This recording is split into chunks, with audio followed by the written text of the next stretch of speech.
শ্রীমতী রাধা রানী আমার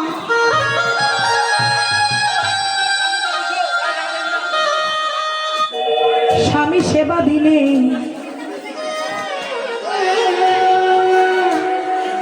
শাশুড়ির সেবা দিলেন, ননদিনীর সেবা দিলেন, নিজে সেবায় বসেছেন। হঠাৎ করে মনে পড়ে গেল যে মানুষটাকে তো সেবা দেওয়া হলো না, কিন্তু তাকে সেবা না দিয়ে আমি কি করে সেবা গ্রহণ করব?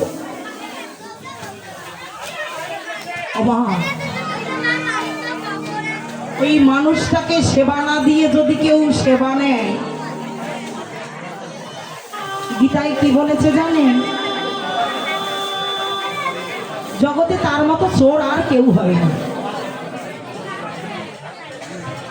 আই ফুলটুসি মায়েরা, ওই আস্তে এত কথা বলছেন কেন? কারণ এই জগতের বুকে যদি কোনো ব্যক্তি মালিকের জিনিস না বলে গ্রহণ করে, তবে কি চোর না? কি বাবা, চোর না সে? আচ্ছা, আমরা তো চোর তাকে বলি যে চুরি করে, টাকা পয়সা চুরি করে না। সেই চোরকে যদি ধরা পায় তাহলে গণধলাই দেন, গণধলাই দেন না? কিন্তু শাস্ত্রে প্রমাণ করলে যার জিনিস সে যদি তাকে না বলে নেওয়া হয়, গ্রহণ করা হয়, জগতে তার মতো বড় চোর কেউ না। আচ্ছা বলুন তো, এই জগতের বুকে যাহা কিছু দেখতেছেন, এটা আপনার না আমার? আপনার না আমার? কারো নয়, এটা তার। আমি একজন নিমিত্ত মাত্র।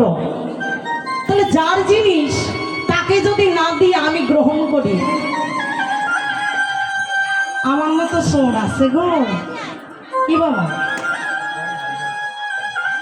কই আমাকে তো কেউ পিটান না, কেউ পিটায় না।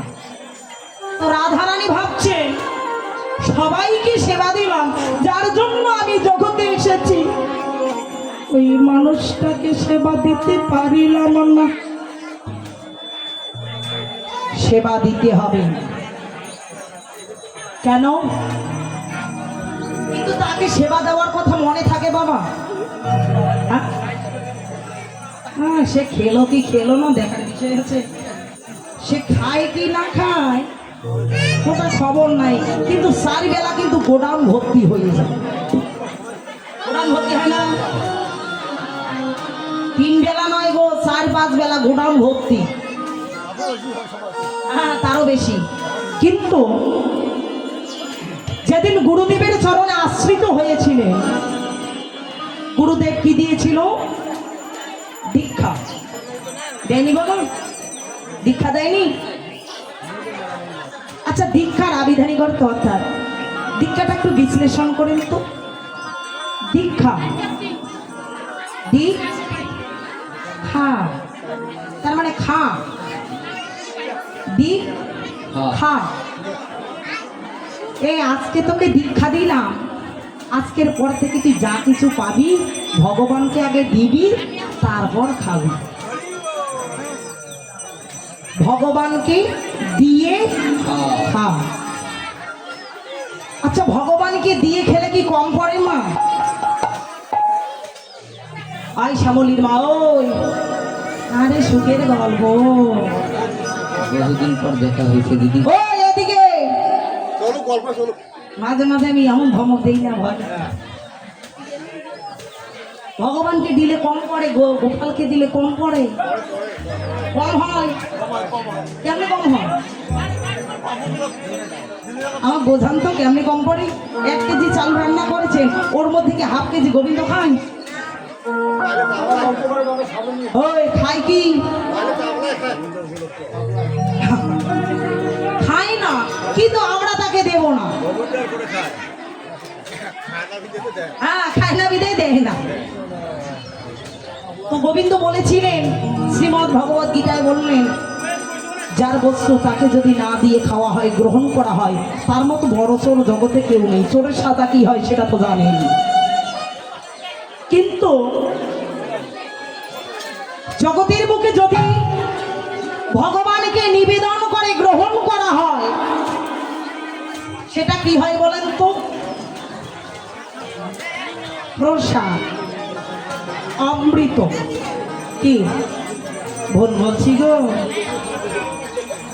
অমৃত হয় না? সেটা তো অমৃত হয়। আচ্ছা, অমৃত খাইলে কোনো মানুষ অসুস্থ হয়? বিষ খাইলে? বিষ খাইলে তো অর্থাৎ অসুস্থ হবে। কিন্তু আমরা প্রত্যেক দিনে বিষ খাই, কিন্তু অমৃত খাই না। কারণটা দেখুন, সাধারণত যখন ভগবানকে নিবেদন করা হবে সেটা হবে অমৃত প্রসাদ,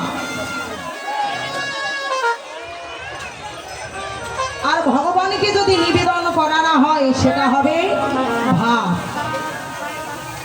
ভাত না তো, ভাত তো হজম হওয়ারই কথা। কি গো, ভাত তো হজম হওয়ারই কথা, প্রসাদ কিন্তু হজম হয় না। তো ভগবান বলেছে, অর্থাৎ গুরুদেব গুরুরূপে এসে বললেন, দীক্ষা, আজকের পর থেকে তুই যাহা কিছু পাবি ভগবানকে নিবেদন করবি, তারপর গ্রহণ করবি, দেখবি অমৃত হয়ে যাবে। কিন্তু সে কথা তো মনে নেই। রাধারানী মনে মনে ভাবছে, আমি যার জন্য এসেছি তাকে তো সেবা দিতে পারলাম না প্রভু, সেবা তো আমি গ্রহণ করব না, কারণ যার জন্য এসেছি তাকে যদি দিতে না পারি, এর সেবায় আমি গ্রহণ করিব না। তুমি আমাকে কেমন ঘরে জন্ম দিলে, যে ঘরে কৃষ্ণ মনে কাদা মানা,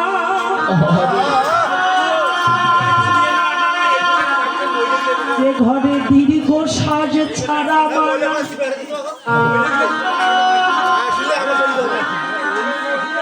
যেই ঘরে উচ্চ স্বরে কাদা মানা, তুমি বলেছিলে মনুষ্য জনম দুর্লভ জনম, দুর্লভ জনম পেয়ে যদি দেহটা তোমার সেবায় না লাগিল, এ জনম পাওয়া না পাওয়া দুটাই সমান। গোবিন্দ হে,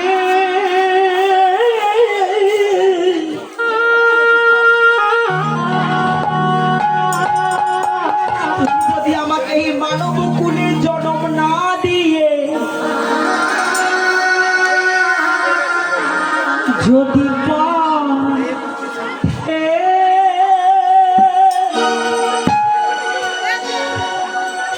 আমি ধোলা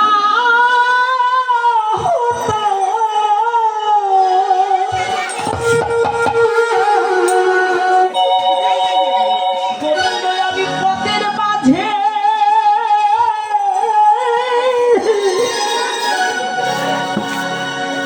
আমি পড়িয়া রহি, যদি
তাই তো বধূ আমার পক্ষে চরণ দিয়া ওগি আহমদি রে তাই তো বধূ অন্ধে জনম দিয়া ওরে আহারে তাই তো বধূ পক্ষে চরণ দিয়া ওগি আহমদি রে তাই তো বধূ ওগি আহমদি রে দিয়া রাধারানী আমার নয়নের যেন কাঁদে আর বলে পরিপুর তাম্বুল হাতে লইয়া শ্রীমতী আমার গোবিন্দ সেবার সামগ্রী হাতে লইয়া যাচ্ছিলেন আর পথে দাঁড়াইয়ে দেখছেন কিন্তু কেউ নাই। রাধারানী বলছে গোবিন্দ এ পথে বুঝি কেউ আসে না গো, এ পথে কেউ জানে না গো, কারণ এই পথ হলো পিছিল পথ।